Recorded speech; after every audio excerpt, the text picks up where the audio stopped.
interesting when you visit Martinique is that between the north and the south, the islands, it doesn't even feel like you're on the same island, because these south and northern parts are very different from each other, and they're also different because of the climate they have that is pretty different from the south and the north. We are just entering the rainforest here. On the rainforest in the northern Martinique, it rains approximately 36 feet of rain throughout the year.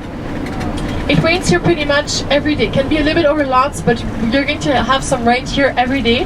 This is really what allows us to have this beautiful, lush, green rainforest. So in the north, it's 36 feet of rain. In the south, it's only 6 feet of rain. In the south, you'll have a type of vegetation that is called the dry forest. So this is the Balata Gardens. Oh, we have a nice breeze. We're going to be here an hour and a half, and here's the map.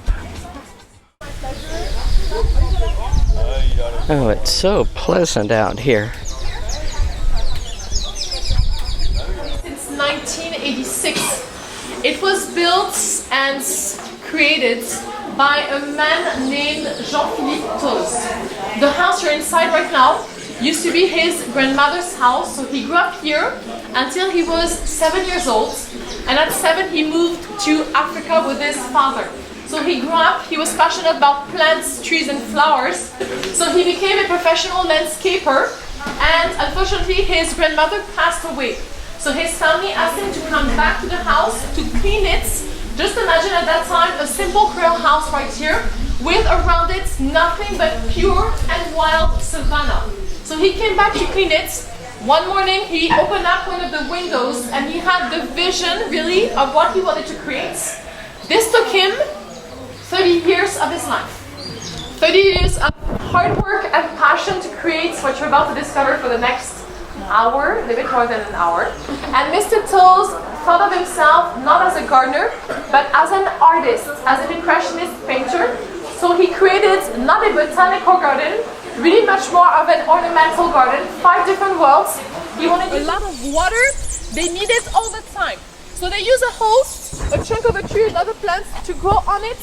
It's not bad for the hose, but it's going to capture a maximum of water from the trunk or the plants that it's using to grow on. From the same family as pineapples.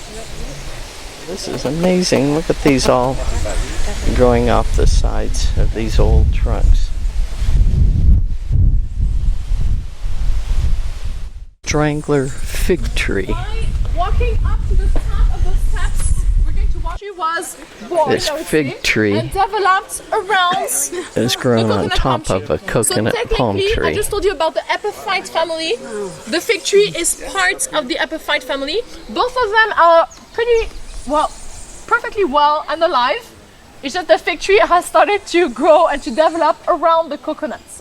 It's the about fig tree, 30 years old. The roots started developing next to a building and it actually destroyed the entire building. So nowadays, you can actually find the ruins of the building next to the fig tree, because those trees, once they decide to go somewhere, you can't stop them. These stumps that are here, they're not alive. No. And were they here natively, as I see these other palm trees? They took them inside the rainforests and they planted them inside. So these are giant fern trees, the trunks you see, dead trunks, and we put the bromeliads on them. What is interesting, when you take those bromeliad plants there, when they grow on the trunk of some or other plants, they only will develop 1 or 2 roots. But if you put them inside the ground, they will develop numerous roots just like any other plant. So they adapt to their supports. And then up. This is a palm tree section. Wait for us, that is this part of the garden really had a special place inside Mr. Toz's heart, because this is the first section he started working on.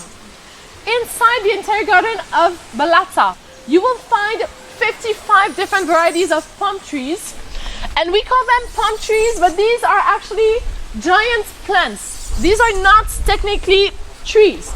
So when we have hurricanes, since they are plants, the roots are not very profound inside the ground. When we have hurricanes, these are usually the first ones to go down, but then they grow again very, very quickly. Some young this ones is a behind. lipstick They first go palm with tree. this amazing bright red color, and then they turn green, And of course we have, with the humidity here, you have some mushrooms that go on them and they dry it a bit, so they take this white color. But if you look inside, it's mostly green, and first it was red. Is that the flower part is the pink part, but the pink part is the bright part. The flower is very small. It's the white here. Usually you can't even see it. It's hiding somewhere. Lapia, but here we call them after our first chieftain. These are called the Saint-Pierre. One nice lily blooming. You have what used to be a wooden hut. This is nowadays what we call big war consoles. The Caribs. It was forbidden to women, by the way, but just the fact that we use this word nowadays in Martinique to talk about or to illustrate any kind of wooden huts, and we do have quite a few of them on the beaches next to the rivers.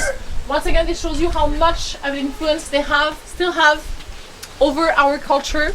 Now, at the top of the palm trees, you will find some red fruits that the hummingbirds love to pick on. This is also why we have so many hummingbirds inside the garden. But saying back to what I was saying, the royal palm trees, Mr. got them back from a trip in Cuba. They were knee-high. In only 10 years, they had grown to be this tall. Remember the Alpinia I showed you a few minutes ago? This is from the same family, but this is the giant Alpinia variety. Once again, what you can see, the beautiful pink color is not the flower, this is still the bright part. On the other, which is heat, these plants bloom year round. You get to see all stages of the life, from the birth to when they dry out and become black again.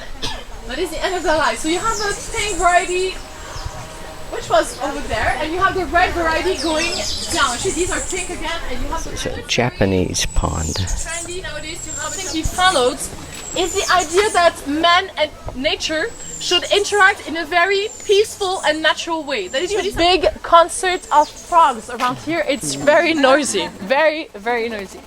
It almost looks like an animal. It's very furry outside. It's a heliconia. The flower part today, which is something I've never seen before. The yellow part is the flower part you have there. Aren't the roots a bit stronger with the ones you're talking about? I think so. Wow. Yeah. There's a whole lot of anthuriums in here.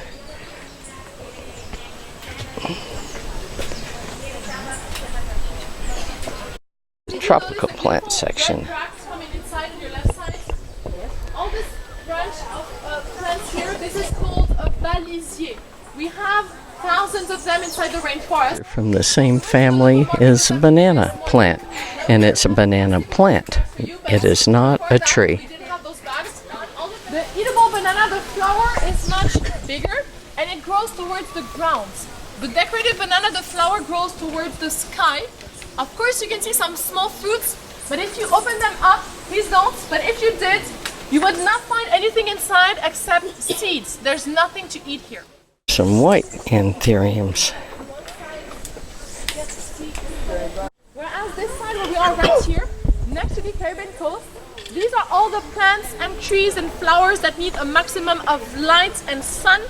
That is why he put them next to the Caribbean coast where we get most of our sun throughout the day. This is papyrus. Is the biggest variety of bamboos you can find around the world. They are actually rightly named gigantus bamboos.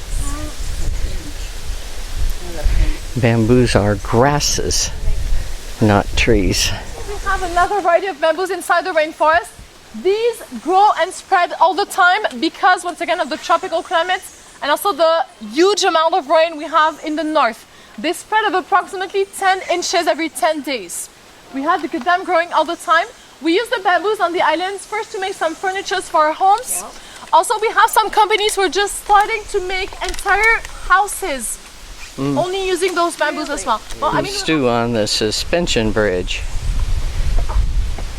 Started over there, came around and around and across here, then across here, and then up here. Looking down on the other side, and that's the natural rainforest and the Caribbean beyond. 3 boards on the suspension bridge, and I found that if I stayed on the center one, treated it like a balance beam, I did all right. And the carnivorous Carnival, really, if you ever want to come back here on vacation, you should definitely do it during Carnival times, because these are 4 crazy but really amazing days, very representative of our culture and also our mentality nowadays. On the side of the road, but what we love to do around here is follow one of the marching bands we have during the parade. So each marching band has different costumes that they have to wear with the musicians and dancers. This is Fort St. Louis, an active duty naval base originally built in the 1600s and much used during the wars with the English.